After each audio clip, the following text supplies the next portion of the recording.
Good morning, students. I hope you have learned your previous lessons where we have discussed prokaryotic cells and we were discussing eukaryotic cell. In that we were on cell organelles and we have done quite a few. Now to further proceed, we will be learning today mitochondria. So mitochondria is also called as powerhouse of the cell.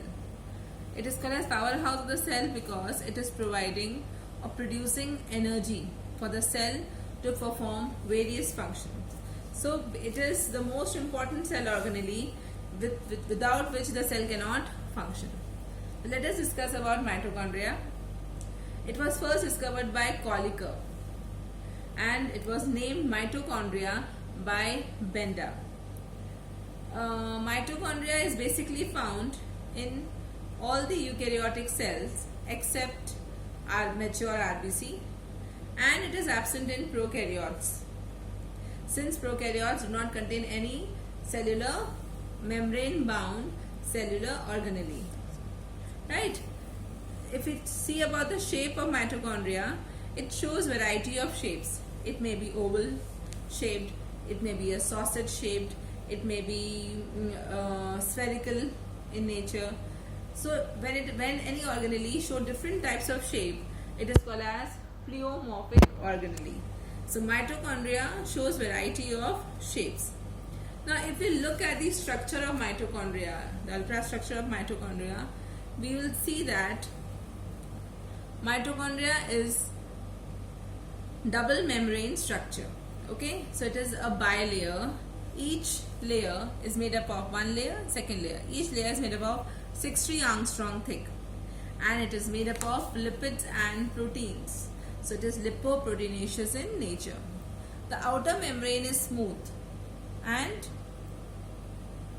it is quite permeable to the materials since it contains less amount of protein. The inner membrane is less permeable to materials or molecules or ions because it is containing more protein. So the outer layer is smooth whereas the inner layer is thrown into folds, and these folds are called as cristae.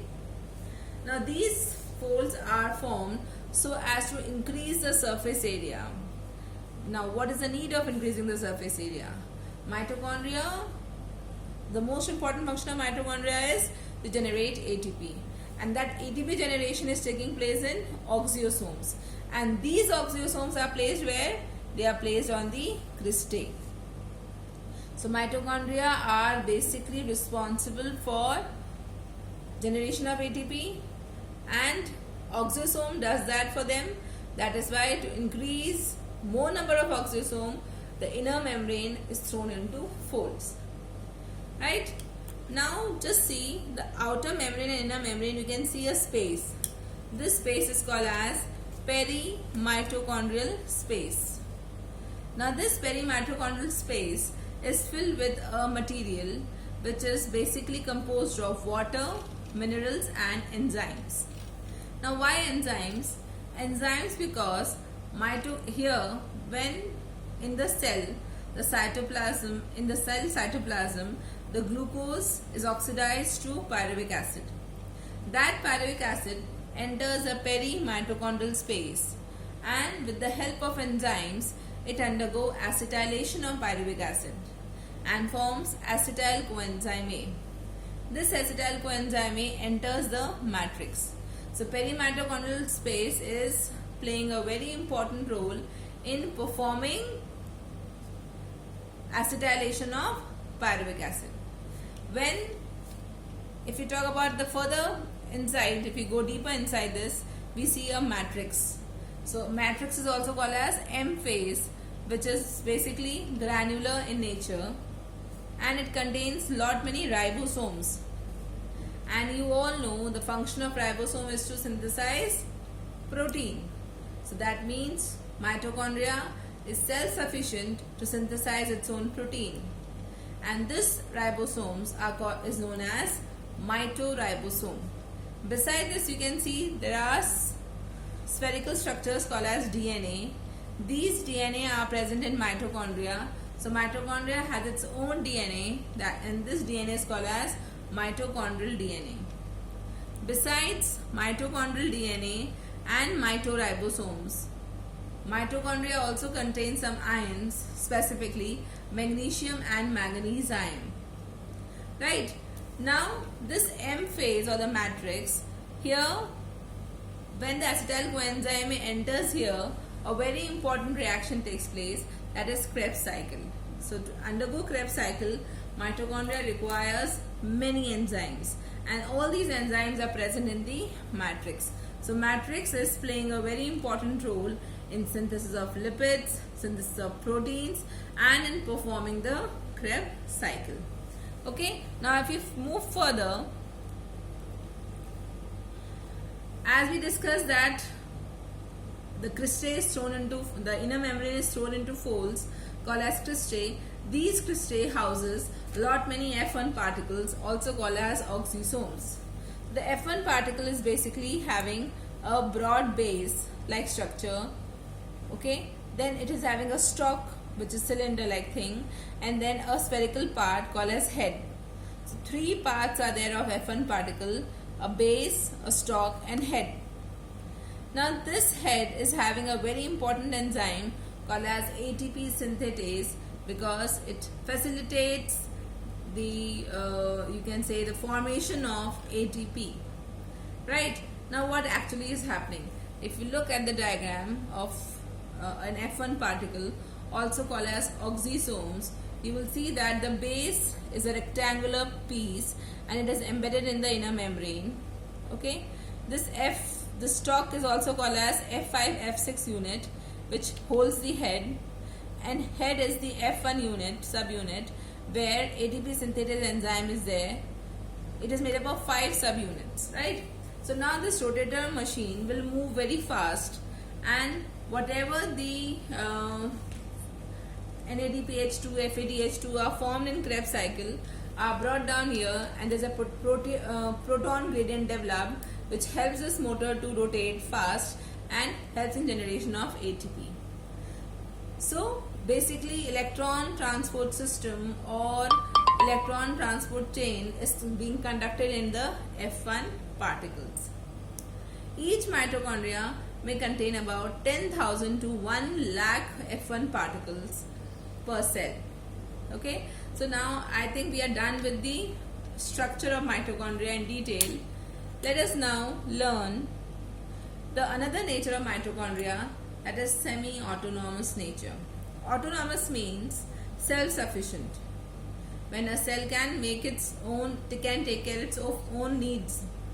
So when a cell cell organelle take care of its own need, it is called as autonomous. So mitochondria is having mitoribosomes. If you remember, just now we have learned these mitoribosomes help in synthesis of protein.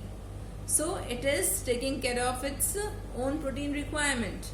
Now when we are adding a word semi in front of autonomous, that means it is independent. It is not completely independent, but it depends upon the nuclear DNA and cytoplasmic ribosomes for further protein requirements. That is why we call it as semi-autonomous body.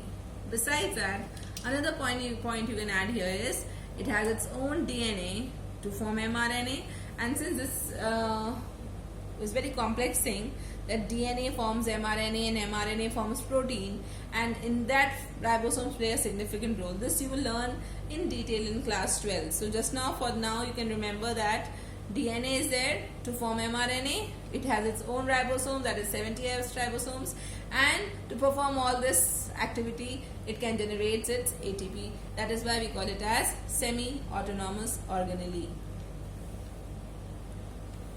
Now children, I think it is clear to you, the functions of mitochondria, very much clear to you, that mitochondria is a powerhouse and it is generating energy. Now every part of mitochondria is playing a significant role in generation. The first part was very mitochondrial space, second part was the matrix, and the third part was F1 particles. At first we were having acetylation of pyruvic acid, then here in the matrix we were having Krebs cycle, and finally in the F1 particles we were having electron transport system which generated ATP so that the cell could perform its function for its survival, right? Now this mitochondria is also present in sperm, sperm's middle piece in the form of Nebenkerns, and helps the sperm to move towards the ovum so as to fertilize it. So you can add one more point here, though it's not mentioned in the slide. Now we discussed that it is semi-autonomous, right? So here when it is semi-autonomous, that means it can divide, like it has one more unique property of division. It can divide on its own by simple fission. This mitochondria will divide, will constrict in between, and will form two more mitochondria. So just showing mitochondrial fission where the constriction is developed in between and mitochondria splits into two mitochondria. Now children, this one slide is there which gives us an insight that what is mitochondria and chloroplast similar, what are the similarities between the two and what are the differences between the two. So I would suggest let us first finish up the plastids and then let's come back to the similarities and differences. Okay, for now please revise the mitochondria thoroughly, learn the diagram and learn the areas where the important reactions are taking place. Okay, and then we can start with the another cell organelle, that is plastids. Thank you, take care.